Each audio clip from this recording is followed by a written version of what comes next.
Live from the Preston Highway Studios, it's 24-Hour Purple People. I'm Arin Wright, and you're watching 24-Hour Purple People. Let's go racing! Well, hello, and welcome back to 24-Hour Purple People. My name is John Harper, and we are absolutely thrilled to have you along for the ride today as we are all set to talk LouCity FC, Racing Louisville, and everything to make sure you get your weekly dose of purple. And on today's show, LouCity proves once again they are the best team in the league in more ways than one. Jordan Bloomer turns penalty saving into an art form as Racing settles for a draw at Orlando. And we preview both squads' trips away this coming weekend as we have Friday and Saturday with no footy here at home, guys. What are we going to do? Watch parties. Watch parties. Watch parties. That would be a good idea. I tell you what I should do. I should probably introduce my two colleagues here. First off, he didn't arrive. He was revealed, crowned in entropy, stitched from static. He speaks in frequencies only the sleepless understand. He is the architect of the 25th hour, the one that doesn't exist except when he does. The purple people don't follow him. They're just really, really high. I don't know what that means. Mr. Ken Luther. Ken, what's up? What a weekend. I really wanted to pull 6 points out of that weekend, and we almost did, but it still was a rocking weekend. So I'm happy. Yes, it was. It was a rocking weekend indeed, which we will talk about here in just a moment. But I should also introduce my other colleague. Sometimes he writes, sometimes he talks, and sometimes he's in 1080p.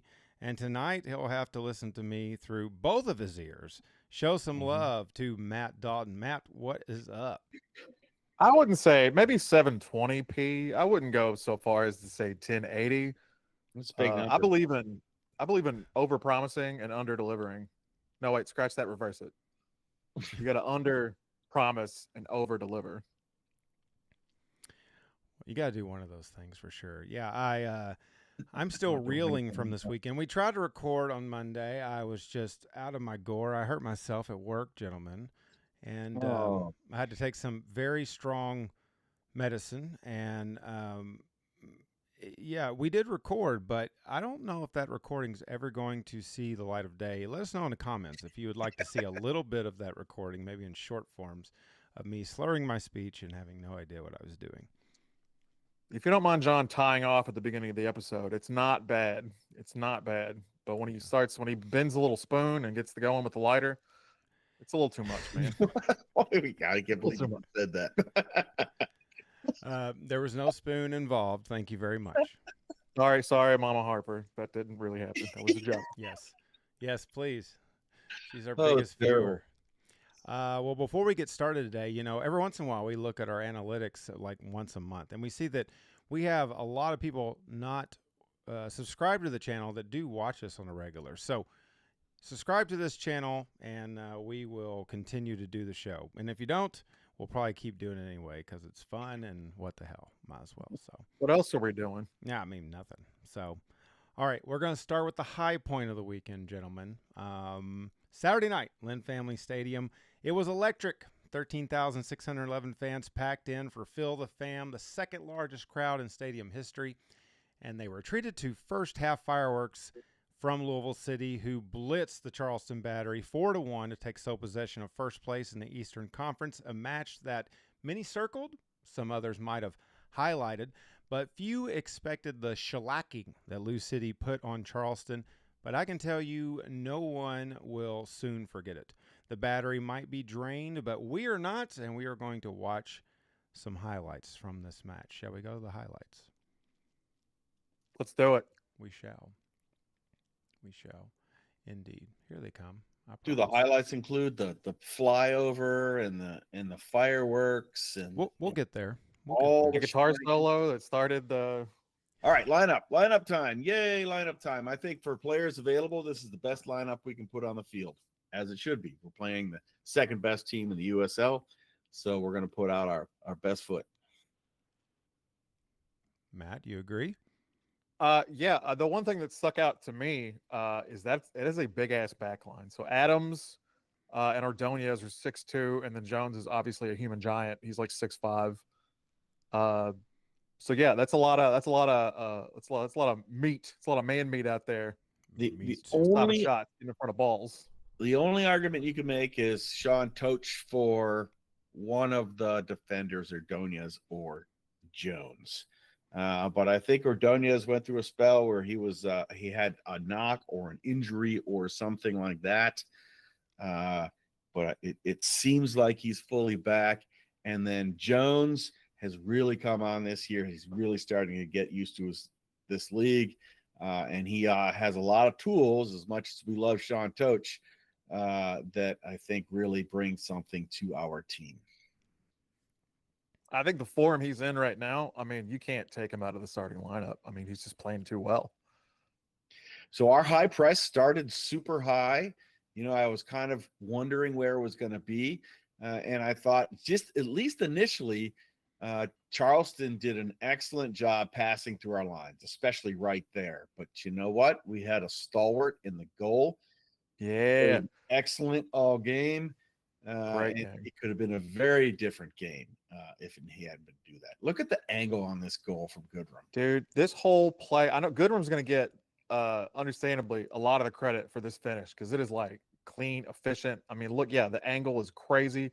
But that was a full team goal, right? The service over to McFadden and then the header directly into Phil's path. I mean, that's like Showtime Lakers shit. Yep. Took the ball off his thigh, right in the right place, scored the goal. This double save from Loss, I think, changed the trajectory of the game. Yeah, right. Momentum's already on our side, and you got our keepers doing that. I mean, yeah, and Loss saying that it was the first time he had heard the crowd erupt for a save at Lynn Family Stadium, which was kind of cool.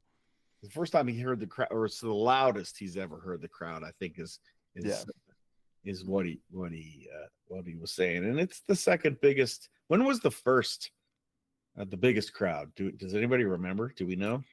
Tampa, Fill the Fam 2022. Okay. Yeah, with just goals aplenty. I mean, we didn't even talk about the last goal. We're just scoring them too fast. They're happening too fast. But Serrano had a great run going up the left flank, and Wilson was just kind of hanging out all by himself. Ooh. Speaking of all by himself, E-Town Messi. I mean, Mr. Sniper. Look at that. Give him the space. That's what he's going to do to you. 22. How many times have we seen him do that in his career for Louisville City? Just nailing the ball from about that distance. He's got that shot down. It seems like he's gotten his mojo back a little bit. He's gotten that confidence back. That was the first of 2 times that we hit the post in this game. So easily, and it's the inside of the post. It's not even the outside of the post. Inside of the post. So we easily could have been up 5, 6. Who knows? Yeah, Goodrum could have had a hat trick in this one. If it was a little closer. That close. Could have had a hat trick in the first half. Mm-hmm. There we go. Lambert drawing the contact in the box, and then Davi putting it home.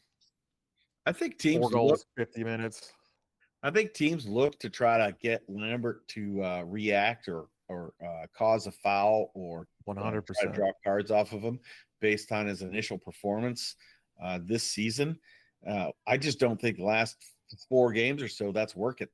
And I think he's starting to really put a stamp on this team again. So Charleston made 4 subs at the half, and it sort of seemed like they were just trying to throw bodies at the problem. And I guess it did confuse us enough for them to get this goal and, get 1 back, but that's all they're going to get. We adjusted really well. And Danny spoke to that post game. Yeah, 4 subs at halftime is huge. That's a huge tactics shift from the team. But, I mean, they're down 4-0. What are they going to do? Yeah, you got to do something, right? Second time I hit the inside of the post. McFadden with the short socks. I love a short-socked king. Jorge Gonzalez also with the short socks. Sometimes he would have the shin pad up Mhm. higher than the stock line, it's always a good look. It's my Oh, yeah. favorite.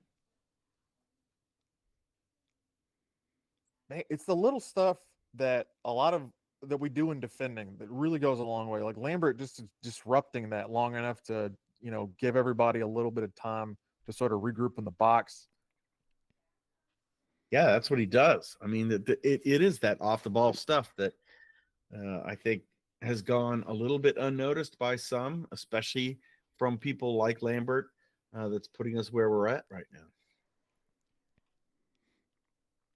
I think off the ball is like where good players become like elite players. Like, I mean, I don't know. You see Messi off the ball. I mean, that dude's working. Right. Yeah, absolutely. Best player on the pitch. A lot of people say Taylor. You can make that argument. I think we had. I'm trying to think of a player that played poorly in that game. Yeah, right. And I struggled to even get there. On the other hand, I thought the Charleston goalie was terrible, atrocious even. What are we looking at? What is that? You filming? Oh, that's your camera that you brought, right, John? Yeah. GoPro. I had a GoPro set up to film the reaction of the crowd. It turned out okay, but unfortunately, I guess it's because the GoPro that's actually facing the pitch, it like overheats, I guess, or something. I try to record the games. I can relate. Yeah, it tries Yeah.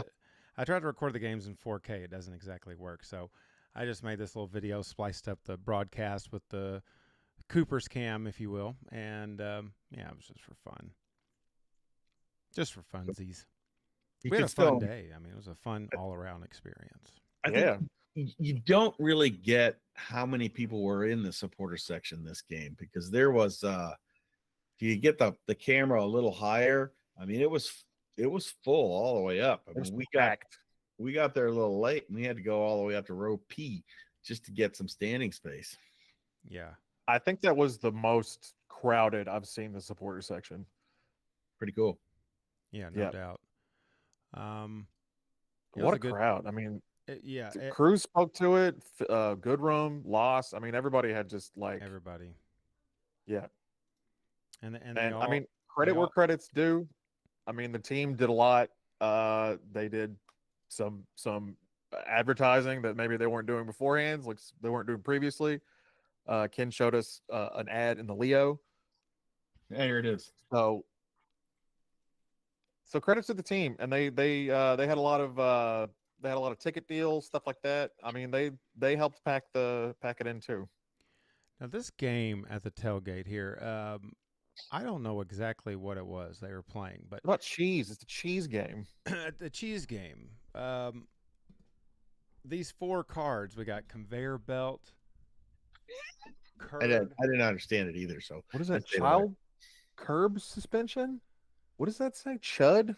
Curd dispenser. What is this? Curd dispenser. You got like a vat of milk and catapult. So we know who the catapult is. Who's the conveyor belt for Louisville City, you say? Davila. Yeah, easily. Yeah, okay. Sure. He's like the main pivot guy, right? He's the focal point of the recycling that we do. Got it, man. The curd dispenser? Yeah, curd dispenser. Curd dispenser, that's a goal scorer, right? So that's gonna be Goodrum. It's a Goodrum. It's the curd dispenser. Curd dispenser. I like a good curd. What about who's the vat of milk then? Who's a big old bucket of milk? Oh, that lost. Gotta be. Potentially Jones. You tell him that. I'm not saying that. I'm not saying shit to any of them. Nope. Not happening. LouCity Sting bringing the drum to the tailgate. It was a good sized march as well, so that was always. What time does the march kick off every game, John? What time is that? An hour before kickoff. 1 hour personally, before kickoff. I think that's too early. But if people want to join the march, then it's 1 hour before kickoff. Here's your flyover right here. Hey, the flyover. We're about to see some of the pyrotechnics here in just a moment as well. I think the team did a really good job of making this feel really big, which I think, started the atmosphere right from the get-go. We were popping smoke during the walkouts. We don't normally do that. We kind of save our smoke. It's good to run out of smoke against a team like Charleston, though. So When last week when I brought my nephews to the game, I was explaining to them that we used to run out of smoke a lot, and they were like, "Whoa, you scored so many goals, you ran out of smoke." They were really impressed by that. 2 times that we've completely run out of smoke from the Slugger days that I know of. Then that's when we were scoring like 6 goals on a team and stuff like that. But doing 4 goals on a team 2 games in a row feels like the old Louisville City that we all know and love. this was at halftime. The season ticket members getting a little love on the pitch that had been season ticket members since day one. I think you had to RSVP for this or something, or say you're actually going to be out there. But yeah, I mean, that's a lot of people out there. And a lot of people didn't make it out there. They didn't know you had to RSVP or whatever. So I got the email. I just didn't want to do it. I've been a season ticket holder in a few ways since day one. So My whole life. My father was a season ticket holder in the legally 70s. and illegally. Let's see. Not sure exactly what happened here. We're going to get a good shot of Matt in this element. People are looking incredulous. Oh, that's me. I'm looking incredulous. that's got to be second half, yeah. Yeah, that was second half. What are we reacting to? You gotta, if you don't know, you gotta make something up, because I gotta know why I was looking like that. Joe Valla back on drums made a big difference Hell yeah. as well. Not to take anything away from any drummers. He's just a professional. Joe keeping the beat and looking good while he does it. And Louisville City keeping the beat as well. I couldn't be more pleased with that performance. I think all the players, like you guys alluded to, were super excited, super pumped up from that crowd. They felt that electricity. And, I tweeted, hey, you know what? We should probably fill the fam every match. And I know that's going to be hard to do on a Wednesday, right? But what an idea. I mean, if that was your first match ever, which I'm assuming it was for probably maybe thousands of people, who knows? But if that was your first match ever, it's going to be hard to break that addiction and not think that that was not a incredible time.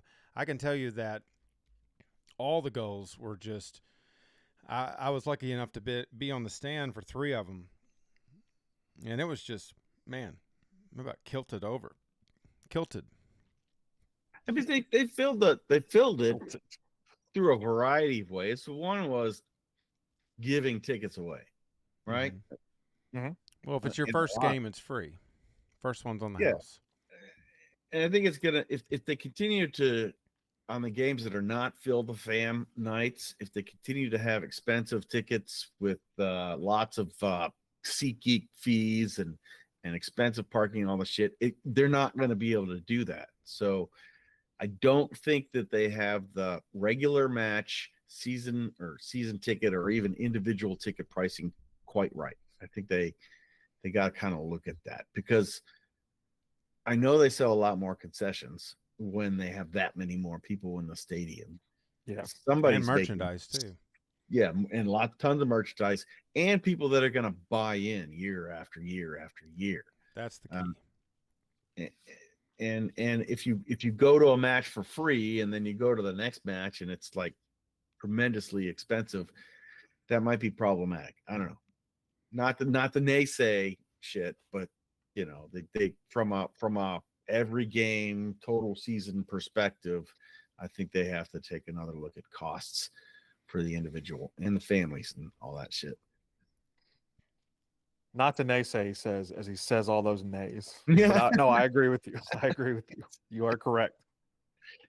And there's a lot of stuff that I don't understand, like season ticket lines and special places that you can go and the beer garden. I got really confused about all of that stuff. But being a season ticket holder does come with a lot of perks. It's just sometimes a little difficult to figure out what they are. Yeah. Well, one of the perks is 4 random free tickets per year. So we took one of ours and gave it to a friend, and it wasn't their first match, but I think it was like maybe their third. So that's kind of cool because it's like, all right, we did our part in a sense of getting an extra person in the building, who had an absolute blast, by the way, and yeah, I mean the whole city turned out. I mean, hats off to everybody. That crowd was electric. I think Damian Loss really started it right off the bat with that save early before Phillips' first goal. Damian had already made a save that got the crowd up on its feet and excited. And then we just come down the pitch and just McFadden to Goodrum bang. And it's just like off to the races. And we never looked back. I mean, who would have thought 4-0 at halftime? It was just freaking crazy. Everybody was losing their minds. Just like, what? Insane. If you were to ask me, like, what to predict the score, there's no way I would have said 4-1. There's absolutely no way. And if I would have, somebody would have been like, well, you're a homer and you're biased, and that's why you're saying that. That's not a realistic pick. But it was 4-1. Yeah. We believed the 1, but maybe not the 4. But yeah. Anyway, well, speaking of ones, Saturday, Louisville City was not the only match. This home win wasn't the only match of the evening. We had to keep up the old-fashioned way in a match that had everything but a happy ending, racing Louisville Road. Jordan Bloomer's historic double penalty saves and stoppage time strike from Marissa DeGrande to the brink of victory, only to be undone by a cruel own goal in the dying minutes, settling for a 1-1 draw against Orlando. We have some highlights that we might cut off about 20 seconds early. Just kidding. I'm not going to cut them off. Give me the whole thing. Yeah, good with the bad, right? The whole bloody affair. All right. Well. Yeah, let's just watch these again. I thought the Orlando game was very good as well from the standpoint of we're the visiting team on the NWSL, reigning NWSL champions. Currently second place. Who are currently in second place by a lot, not by little. And I felt like we bossed them around a little bit. Just me. Now here's some lineups. These highlights didn't have lineups, but yeah. So this is the FOP mob. So all the players, especially if you look at kind of where FOP mob has our players positioned, are kind of in the wrong place. Wright is not playing, on the right wing. But it does give you kind of an idea of where players are. Flint plays in front of the defense, but Fatma always puts her in the back line, and I think it's just because she has so many stops and so many interceptions from where she plays that the computer algorithm thinks she must be a back, which she's not. That's got to be a defender. Yeah, I think that's the issue right there. And again, she didn't get a lot of Jordan Bloomer kind of stole the spotlight, which is fine because she deserved it. But Taylor Flynn again put in a shift where almost every play she was involved in. It just goes again to tell us how important she is. Go to the tape machine. Tape machine. Yeah. Run the tape. All right. Here we go. All the way across. Okay. Now, remember this play because you're going to see it again a little later. Yeah. Yeah. It's something they've been working on, obviously. Okay. Was this a pen? Was this a penalty? And I think the answer is yes. I think it absolutely was a pen. When you look at the other angle, Jean had her arm all the way around her, and she gave her a little tug. Oh, yeah. Okay. Barbara Banda sold it. I get it. But yeah, that was she went down pretty easy. So it took this player a long time, Doyle, a long time to take this penalty. She overthought it. It was a terrible penalty. We'll give all credit to Jordan for going the right way, but it was a terrible fucking penalty. Bloomer read it the whole way. I mean, yeah. Even before her kind of run up, I mean, she overthought it. I think she overthought it. I guess Doyle was committed, so wasn't moving, wasn't all the way over to far post. Relatively good on Bloomer to get back up to cover the potential rebound too. Yep. This right here, boom. That Mhm. was a much That's harder dangerous. because that thing was moving. Flat-footed to airborne in a millisecond. It's the last person you want to get a shot at it in a penalty box like that. And it's in a crowd too. It's like it's so easy to lose track of a ball with that many, legs in front of you.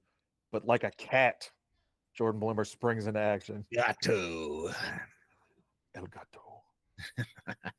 Okay, so again, you don't see it. Maybe we'll see it on the next kind of run of this play.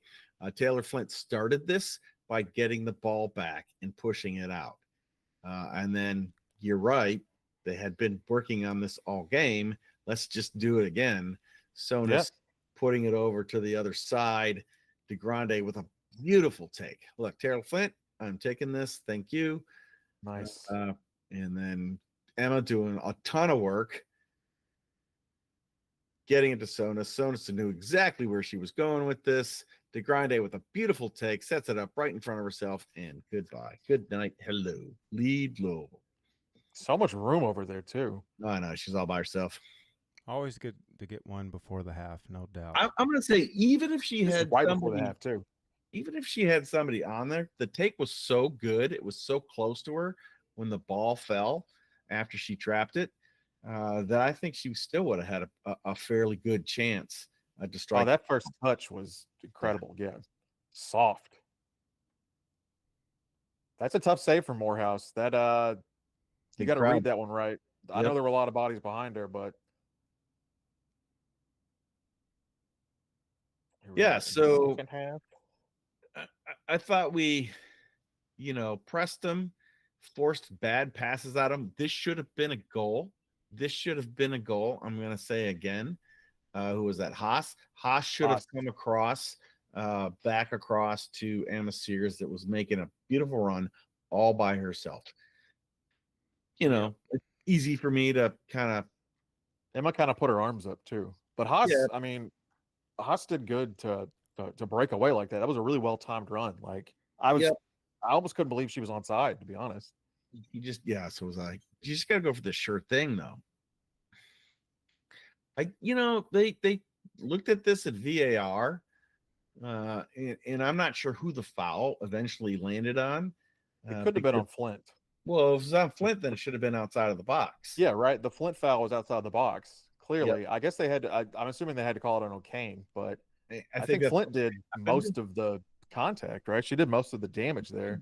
She grabbed her and kind of slowed her down, if that is possible, with Barbara Bander. But it doesn't matter. Ooh. Because guess what? That was a better penalty and a better penalty save.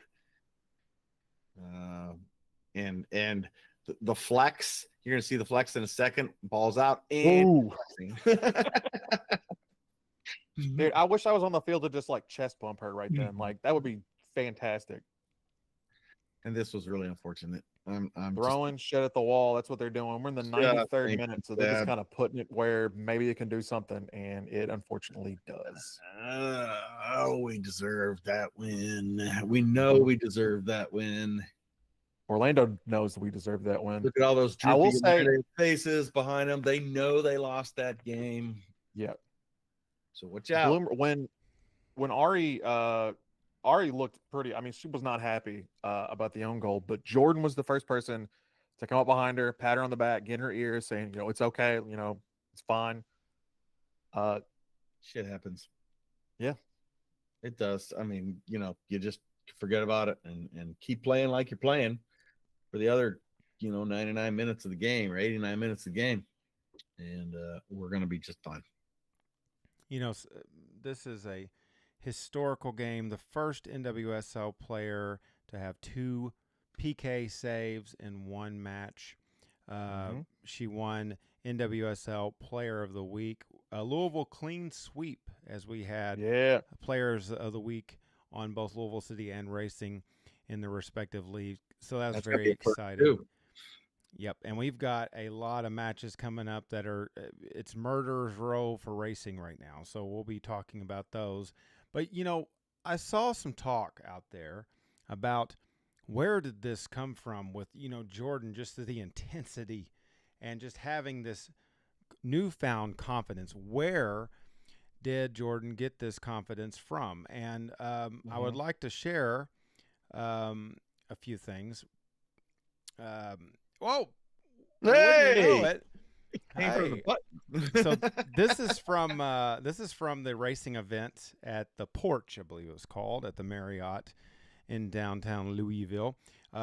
Pretty cool event. Arin Wright, which you saw at the beginning of the program, Jordan Bloomer, both there, and having a good time, serving up some drinks.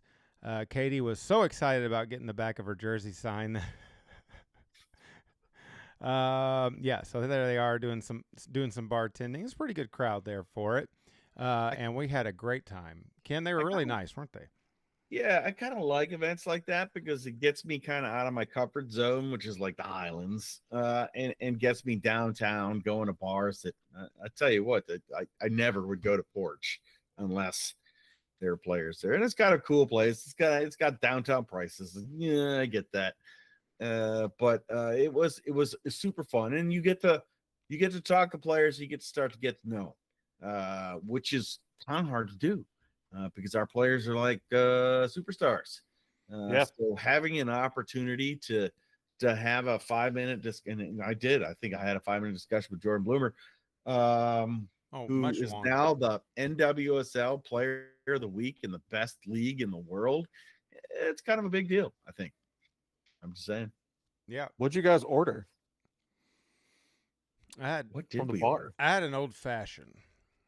I had something with gin. Did one of them actually make it for you? No. They had 2 drinks that they were making, and then the fancy, snazzy drinks were being made by the actual bartenders. So I don't think I wanted either of the easy to make drinks, because Jordan Bloomer was making drinks with her goalie gloves on. So, it can't be that complicated. Yeah, I mean, you think bartending is hard, trying to make it with the goalie gloves. Yeah, try with goalie gloves on. Gotta pour a beer with Mickey Mouse gloves on. Yeah, Arin was kind of saying afterwards, and just just little notes from the event, but saying that she hopes that maybe when they do these kind of things in the future, that maybe they don't have a match the next day or an away match. Interesting note, I'm pretty sure that the rest of racing was down in Orlando already.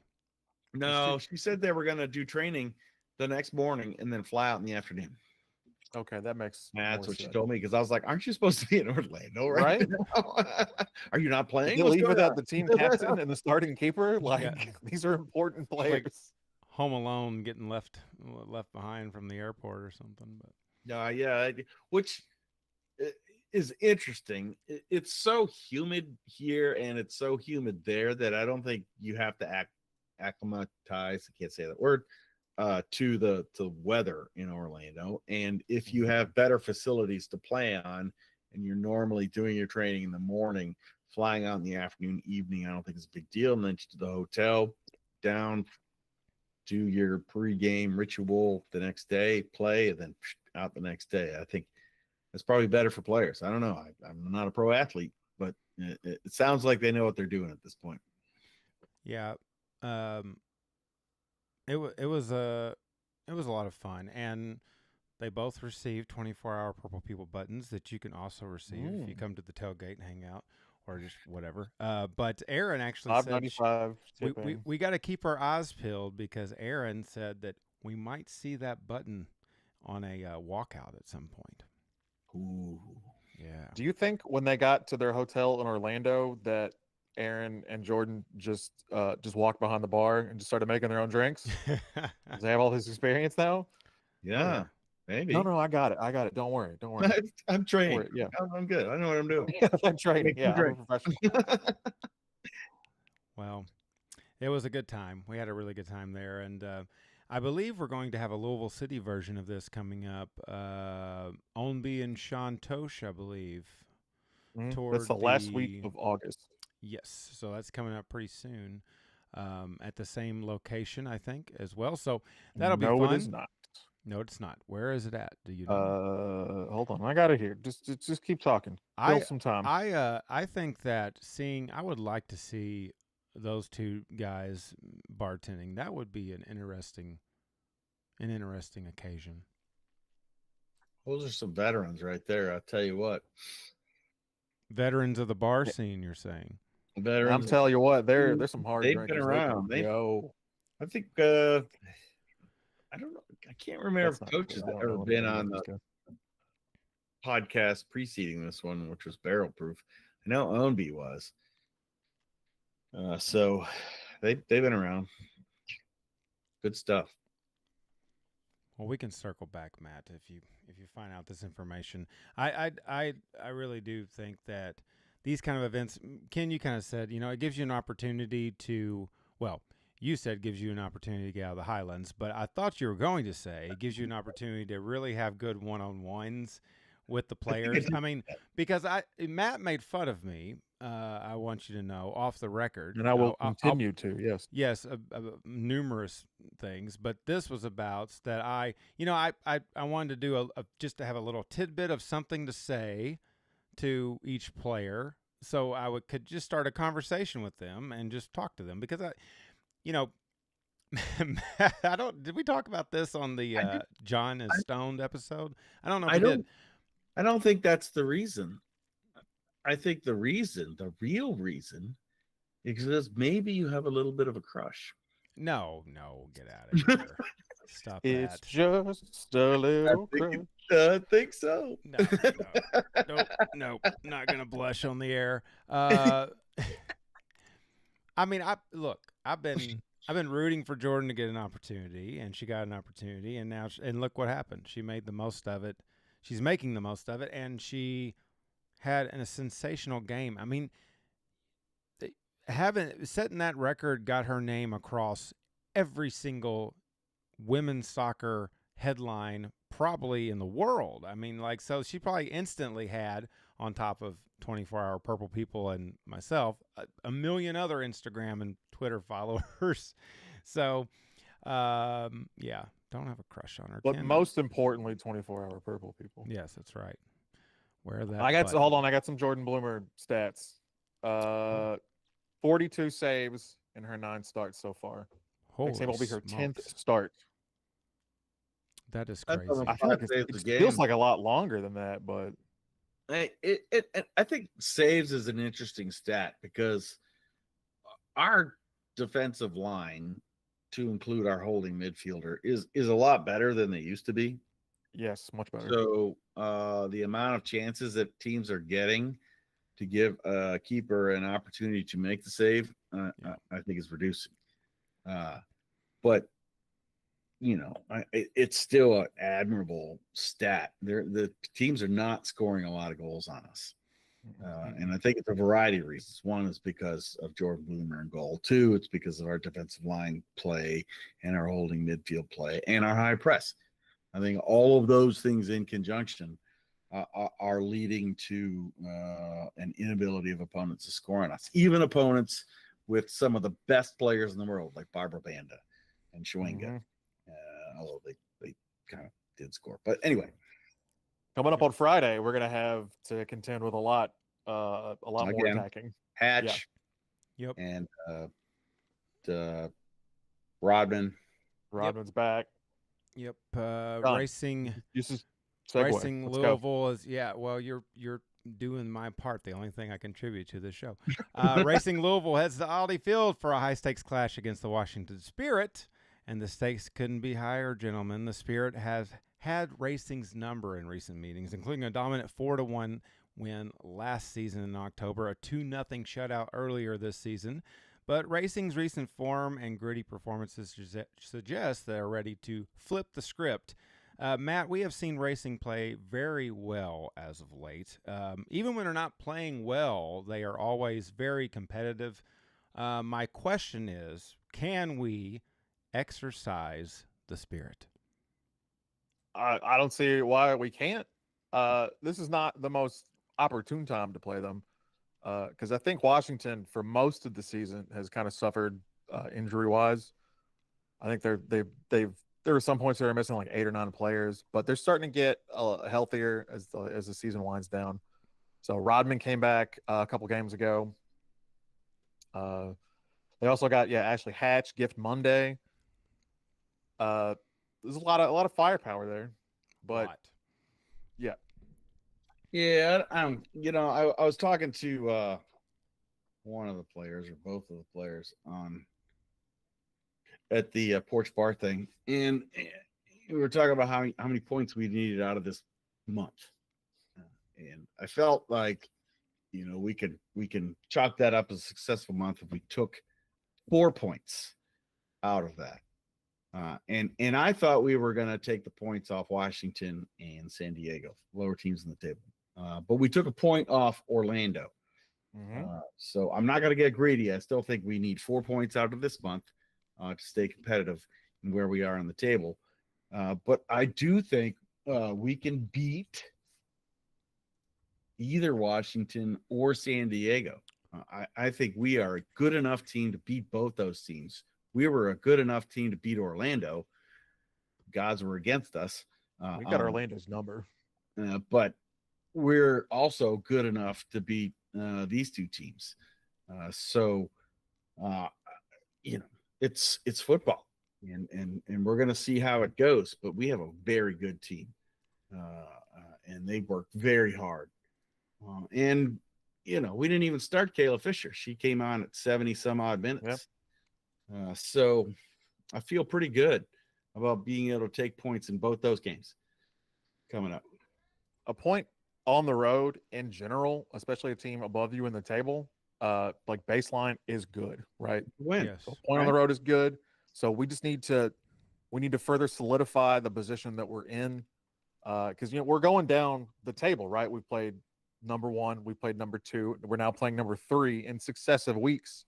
And then we've got San Diego, who's number 4. So we're just going down the table at this point. So if we can, what we need to do is solidify our position to make it easier to sort of leapfrog some of these teams as we're playing, your Angel Cities and your Bays, like those teams that are kind of floundering a little bit. Your Chicago's later in the year. And it's very possible. It's very doable. And I think we will do it. So do I. Yeah, this is just, I think we talked about this last week, that if we can get through these games coming up and get some points, especially on the road. I mean, we got 1 point in Orlando, should have been 3, but, it is what it is. And now we got to turn our attention to Washington and a very important match for Racing.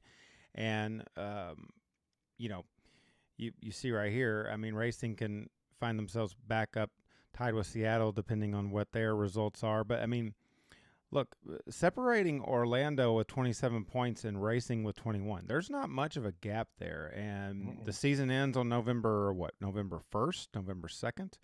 So yeah, we're going down the stretch. Yep. Yeah, I mean, we're just like the theme of the last match, down the stretch. And, we'll see what Racing's made of. It's do or die time.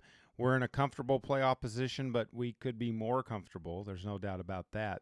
And the Courage are right there at 9th, sitting at 19 points. They could hop in there as well. So I mean, there's just a lot of possibilities. They're in the mix.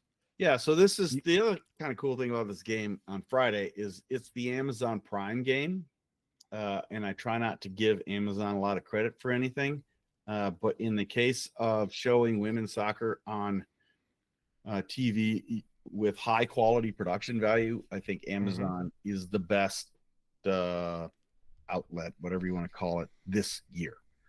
So I'm pretty excited about being able to watch a high production quality game on Friday night. I think 1020 is doing a watch party, so I assume they have all the things lined up to show Amazon Prime. So we might want to go there and give them a review or some shit like that, like we do. Oh God! Yeah, Amazon sports coverage is pretty high quality in general. They do some NFL games, and they got the NBA coming up. Cool. Do you guys like the current like NWSL season format where we've got that month-long break? I do. Like, are you guys digging that? I really like it. I really like it because I like it a lot. Games in the heat. It's like, yeah, yes, very nice. I wish the USL would do the same thing.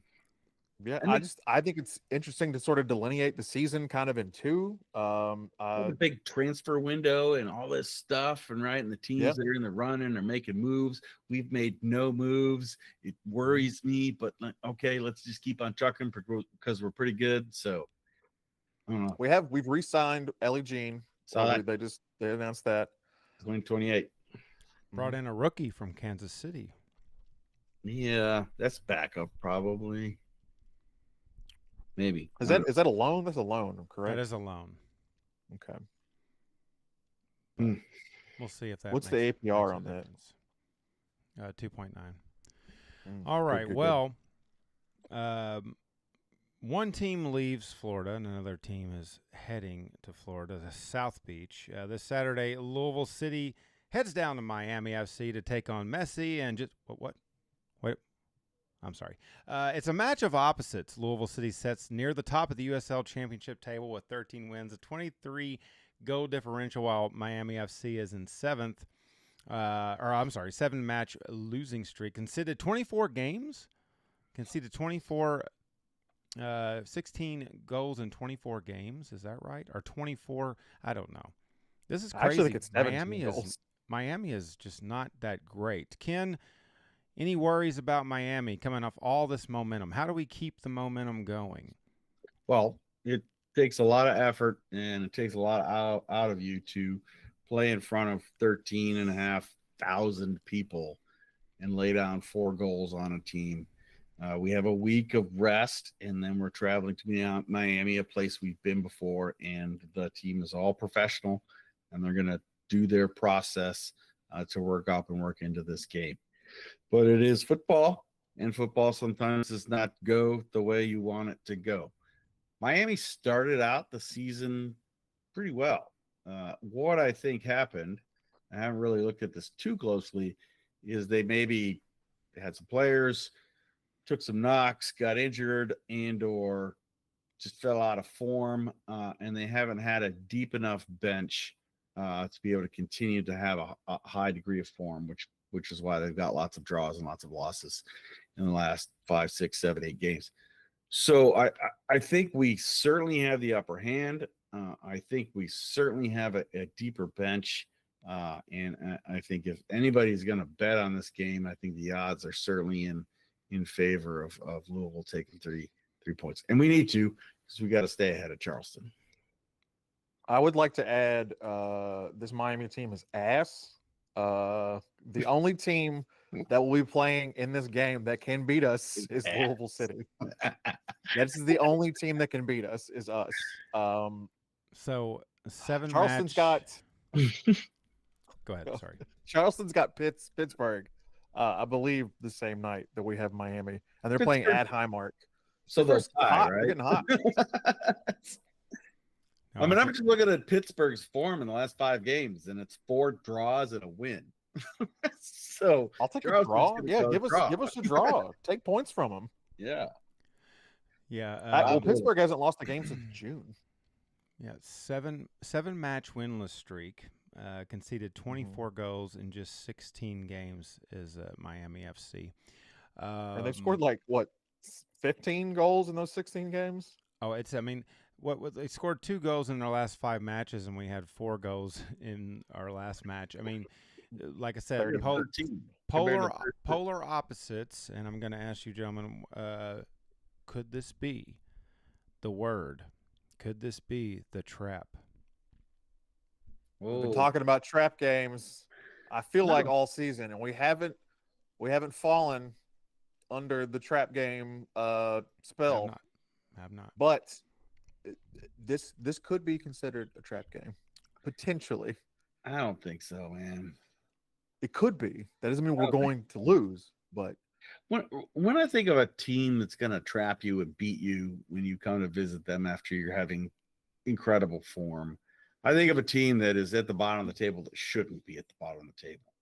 It's like going to Tampa. If we went to Tampa and we lost to Tampa, who's getting better, by the way, I would view that as a little bit of a trap.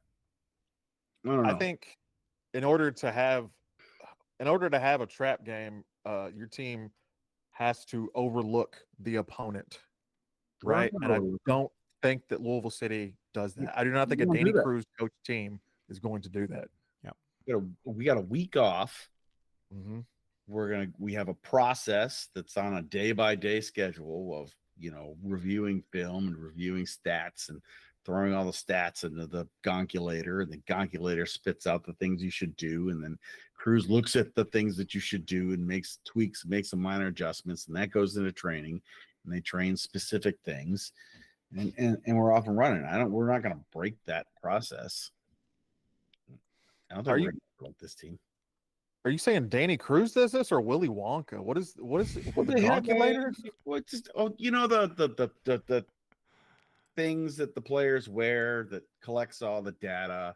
Oh, the bras. And they have much better statistics and statistic collection than we do.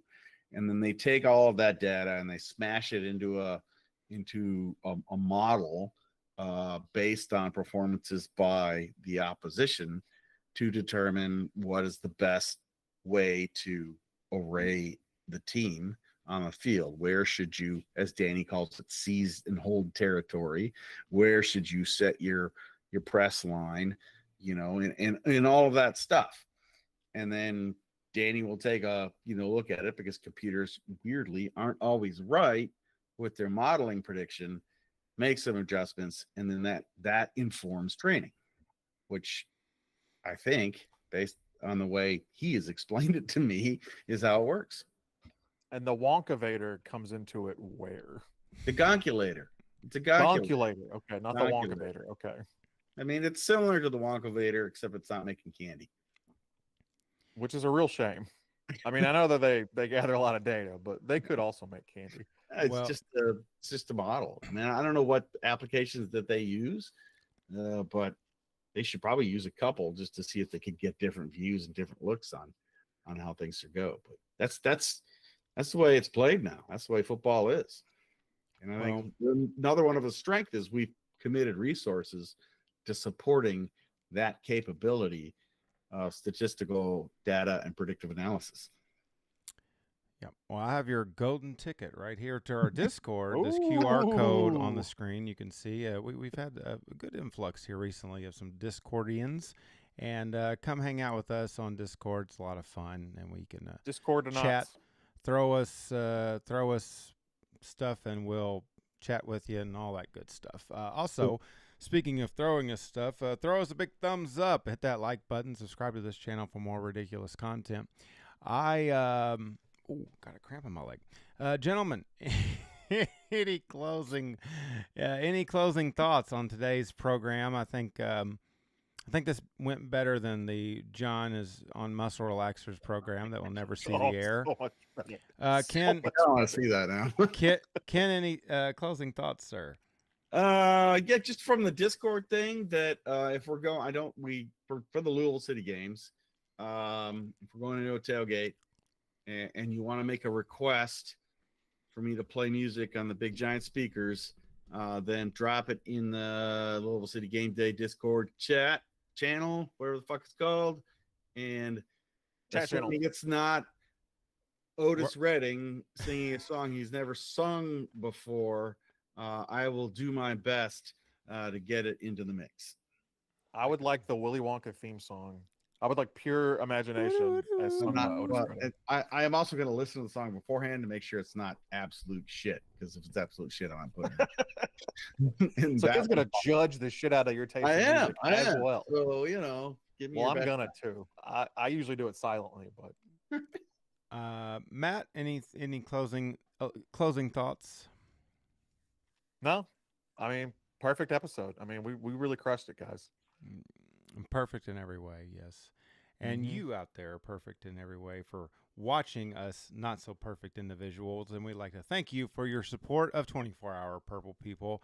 That'll be it for tonight. We will see you next time, Purple Fam. Hey, head out to some watch parties. It's always fun to support both of these teams at bars around Louisville. And we might be out and about as well. So for Ken Luther, Matt Dalton, my name's John Harper. We will see you next time. Goodbye, everybody. Have a good evening. Bye. I love you. Matt loves you. Yeah, yeah, yeah.